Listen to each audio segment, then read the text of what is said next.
Can you tell that I've filmed a lot of these back to back? Probably, yeah. Because I tend to drop them all at the same time, really.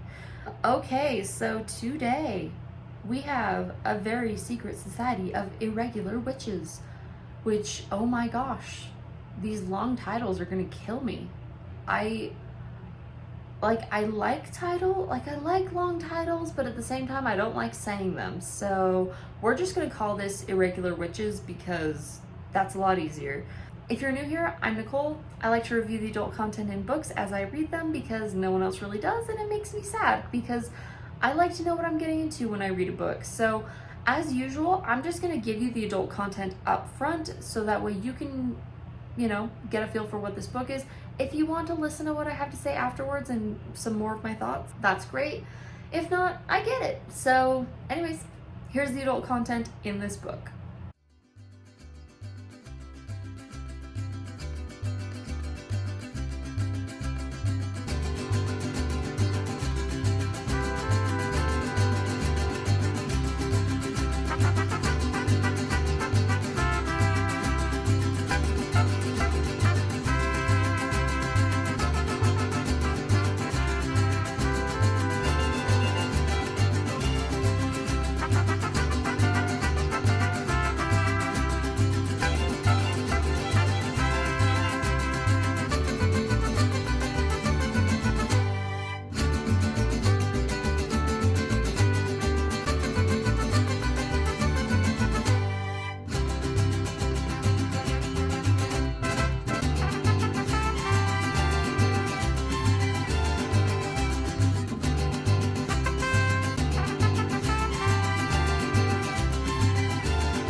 Okay, so as you can see, when it comes to language and profanity, there was a lot more of it than I was expecting, honestly, particularly in terms of like the F-bomb.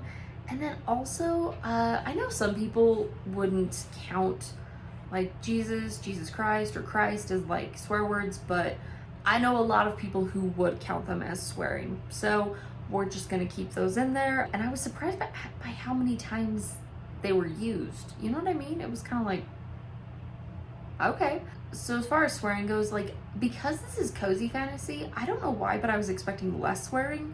And just because of the number of F-bombs, I'm gonna probably list this as explicit. But yeah, I don't know. When I think cozy, I don't think swearing, but for some people, that might actually be very comforting to them. So you do you, buckaroo. Frightening or intense scenes. There's only like one scene that I can think of that really had any frightening or disturbing imagery, and that's when you come across like some human remains. But that's not really surprising in this book because, I mean, Lillian, the lady who owns Nowhere House, which is where the very secret society of irregular witches lives, she's an archaeologist. So it's not really surprising because turns out archaeologists deal with a lot of dusty old bones and stuff. So as far as violence and gore, the only violence we really get is someone threatens to like stab another person, but they say it mostly in jest, so it's not serious. And that's it for violence and gore. There's really not a whole lot. And then finally, the last section, well, aside from trigger warnings, so the sex and nudity in this book, right? Now, I've heard a few YouTubers talk about this and say like, oh, well, there's a sex scene at the end and it kind of seems to come out of nowhere, right? But that being said, before I jump into that aspect, there are other aspects that I think need to be addressed. So one thing that is a little bit weird and kind of disconcerting as a parent to have in a book, there's this one scene where one character asks the main character about her sex life, and there is like a child present for that, and like the child is contributing to the conversation and all these different things. And I'm just like, they're a little too young to be part of this conversation. And I thought it was weird that this other character didn't have the social tact to realize, this isn't appropriate conversation for someone who's in elementary school. So that kind of rubbed me the wrong way. There's mention of the main character having to sell foot pics to strangers on the internet at one point, so that's a thing. Yeah, someone makes an innuendo. You saw that in the content warning. Yeah, there's just mention of, you know, one character tells another like, oh yeah, I don't want to have sex outside because it's dirty. Oh yeah, and then like for the sex scene, you have a couple that kind of like goes to third base, like as foreplay. And third base is below the waist touching. And that can be with hands, that can be with other things. And it eventually leads to sex, so that's in there. And the sex scene is definitely explicit. We go into detail. There's lots of sexy talk, which for me was a little bit cringe, so. But if that's your thing, don't let me yuck your yum. Okay, getting on to trigger warnings. The only trigger warning that I can really think of to offer is one of the characters is kind of hinted at beforehand, but you don't find out until later in the book. But there's a character who has been the recipient of physical, mental, and emotional abuse at the hands of their siblings, and then they also suffered from a neglectful parent. And so if that's something that's sensitive for you, that's something you need to be aware of going into this. And they give some descriptions of things that have happened to them in their past. So something to be aware of. And then one other thing that relates to trigger warnings is there's a character who relates an experience that they had with racism. And basically the racism that they went through was kind of like a thoughtless comment that someone did. I think technically it would be categorized as a microaggression. So, you know, just be aware of that. I might be misremembering. It might not be a microaggression, but I don't think it was like the person didn't have the intent to hurt their feelings. It was more of they were just like an idiot about how they phrased something. So this is in the other category. And it kind of, I don't know how to phrase this. This may or may not get cut out of the video. We'll see how I'm feeling. We'll see how editing Nicole is feeling today. But one thing that I thought was really weird throughout the book is that they gave so there's 3 daughters, right? There's 3 like adopted daughters basically. And the Asian one is the one who was obsessed with Pokemon. I don't want to be offended on the behalf of other people. That's not my place. But at the same time, it just kind of was a little bit odd. Why Pokemon?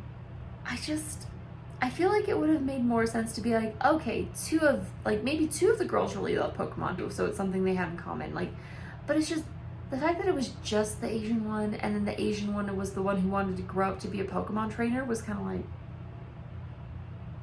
it felt a little bit tasteless. So, but like I said, I don't want to be offended on behalf of another race, so you decide how you want to feel about that, but for me it was a little bit cringy. One positive note is that I love that Mika was thrilled to be living in the attic. I thought that was so great. I love how she was like, this is so witchy. We love someone who's committed to their aesthetic, right? Like, amazing, delightful, chef's kiss. And then one final content warning that I feel like I have to give is I have never read any of Sarah J. Maas's books, but for those who have read A Court of Silver Flames, I have to tell you there is an unfortunate usage of like calling to like. And for anyone who that might be triggering for and might, give you some PTSD from your war flashbacks of when you read that book, be aware it's in here, and I feel you. So anyways, overall this book was, I don't want to be mean, but like for me personally, it was aggressively okay. I don't know. I mean, I kind of forced myself to get through it because I had heard so many people be so positive on it, and I was like, wow, okay, I guess it must be pretty dang good. But in reality, it's just kind of like, me, it's all right. Honestly, I don't think I'm gonna remember this book in a year's time. Like, you could ask me what it's about in a year and I'll be like, found family? Maybe?